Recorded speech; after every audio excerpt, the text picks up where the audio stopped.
ഇന്ന് ഞാനിവിടെ ചക്ക കൊണ്ടുള്ളൊരു മസാലക്കറിയാണ് ചെയ്തിട്ടുള്ളത്. നമ്മൾ തോരൻ യൂസ് ചെയ്യുന്ന ചക്ക ഇതുപോലെ കട്ട് ചെയ്ത് വെച്ചിട്ടുണ്ട്. അതിലേക്ക് ഉപ്പും മഞ്ഞളും മുളകും ചേർത്ത് ഹാഫ് കുക്ക് ചെയ്ത് വെച്ചിട്ടുണ്ട്. ഇനി തേങ്ങ ഒന്ന് ഫ്രൈ ചെയ്തെടുക്കണം. അരമുറി തേങ്ങ, അതിലേക്ക് മുഴുവനായിട്ടുള്ള മല്ലി 1 ടേബിൾ സ്പൂൺ ഇട്ടിട്ടുണ്ട്. അതുപോലെ ചെറിയ ഉള്ളിയും വെളുത്തുള്ളിയും ചെറിയൊരു കഷ്ണം പട്ട 2-3 ഗ്രാമ്പു ഏലക്കയും കൂടി ചേർത്ത് ഫ്രൈ ചെയ്യണം.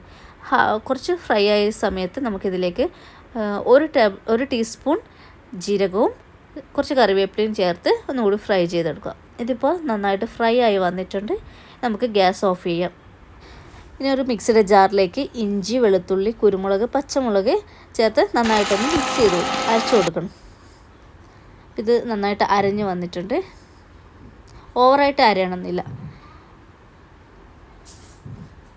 ഇനി ഒരു പാൻ എടുത്ത് വെച്ചിട്ടുണ്ട്. അതിലേക്ക് ഒരു 3 ടേബിൾ സ്പൂൺ വെളിച്ചെണ്ണ ഒഴിച്ചു കൊടുക്കാം. വെളിച്ചെണ്ണ ചൂടാകുന്ന സമയത്ത് നമ്മൾ നേരത്തെ അരച്ച് വെച്ചിരിക്കുന്ന ഇഞ്ചി, വെളുത്തുള്ളി, കുരുമുളകിൻ്റെ ഒരു പേസ്റ്റും കൂടി ചേർത്ത് കൊടുക്കാം. അത് ജസ്റ്റ് ഒന്ന് 2-3 മിനിറ്റ് ഒന്ന് ഫ്രൈ ചെയ്ത് കൊടുക്കണം, ആ ഒരു പച്ച മണം മാറാൻ. അതിനുശേഷം നമുക്ക് ഒരു വലിയൊരു സവാള നൈസായിട്ട് ചെറുതായിട്ട് കട്ട് ചെയ്തത് അതും കൂടി ചേർത്ത് ഒന്ന് വഴറ്റി കൊടുക്കാം. വഴറ്റുന്ന സമയത്ത് ഒരല്പം ഉപ്പും കൂടി ചേർത്ത് കൊടുക്കാം. കുറച്ച് കറിവേപ്പിലയും കൂടി ചേർത്തിട്ടുണ്ട്. ഇത് നന്നായിട്ടൊന്ന് വഴറ്റി കൊടുക്കാം. ആ ഒരു കളർ ഒന്ന് സോഫ്റ്റായിട്ട് വരുന്നത് വരെ, കളർ ചേഞ്ച് ആയിട്ട് വരുന്നവരെ ഒന്ന് വഴറ്റുക. അതിനുശേഷം നമുക്ക് 1/2 ടീസ്പൂൺ മഞ്ഞൾപ്പൊടിയും 1 ടീസ്പൂൺ മുളക് പൊടി ആവശ്യത്തിന് ചേർത്ത് കൊടുക്കാം. നമ്മൾ ഓൾറെഡി കുരുമുളകും പച്ചമുളകും ചേർത്തിട്ടുണ്ട്. 1/2 ടീസ്പൂൺ ഗരം മസാല പൗഡറും കൂടി ആഡ് ചെയ്തിട്ടുണ്ട്. അതിനുശേഷം നന്നായിട്ടൊന്ന് മിക്സ് ചെയ്ത് കൊടുക്കാം, അതിൻ്റെ ആ ഒരു പച്ച മണം മാറുന്നത് വരെ. മിക്സ് ചെയ്തതിന് ശേഷം ഇനി നമുക്ക് അടുത്തതായി ആഡ് ചെയ്യേണ്ടത് ഒരു ടൊമാറ്റോ ആണ്. ടൊമാറ്റോ ചെറുതായി കട്ട് ചെയ്തിട്ട് ഇതിലേക്ക് ചേർത്ത് കൊടുക്കാം. ടൊമാറ്റോ ചേർത്തതിന് ശേഷം നന്നായിട്ടൊന്ന് മിക്സ് ചെയ്ത് കൊടുക്കാം. ആ ഒരു ടൊമാറ്റോ നല്ല സോഫ്റ്റായിട്ട് പേസ്റ്റായിട്ട് വരുന്നത് വരെ മിക്സ് ചെയ്ത് കൊടുക്കാം.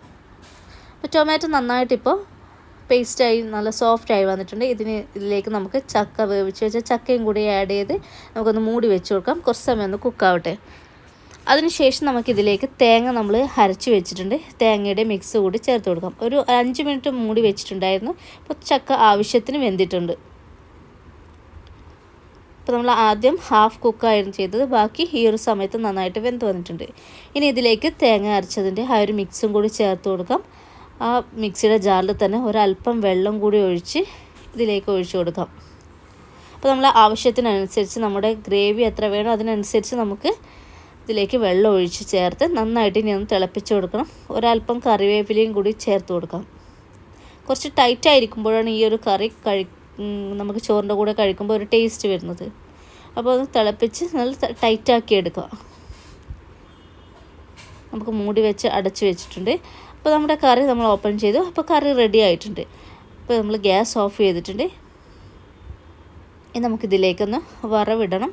അതിനായി ഒരു പാൻ എടുത്തിട്ടുണ്ട്. അതിലേക്ക് നമുക്ക് 2 ടേബിൾ സ്പൂൺ വെളിച്ചെണ്ണ ഒഴിച്ചു കൊടുക്കാം. ഇനി അതിലേക്ക് 1 ടീസ്പൂൺ കടുക് ചേർത്തിട്ടുണ്ട്. കടുക് പൊട്ടിക്കഴിഞ്ഞാൽ നമുക്ക് ചെറിയ ഉള്ളി ചെറിയ കഷ്ണങ്ങളാക്കി ഇട്ടത്, പിന്നെ 2-3 വെളുത്തുള്ളി, കറിവേപ്പില, വറ്റൽ മുളകുണ്ടെങ്കിൽ അതും കൂടി ഈ ഒരു സമയത്ത് നമുക്ക് ചേർത്ത് കൊടുക്കാം. ജസ്റ്റ് ഒന്ന് മൂപ്പിച്ചെടുക്കാം. അതിനുശേഷം നമുക്കിതിലേക്ക് 1/2 ടീസ്പൂൺ ചിക്കൻ മസാലയും കൂടി ആഡ് ചെയ്ത് കൊടുക്കാം. ചിക്കൻ മസാല ഒന്ന് ഫ്രൈ ആയി വന്നിട്ടുണ്ട്. ഇനി നമുക്കിത് കറിയിലേക്ക് ഒഴിച്ചു കൊടുക്കാം.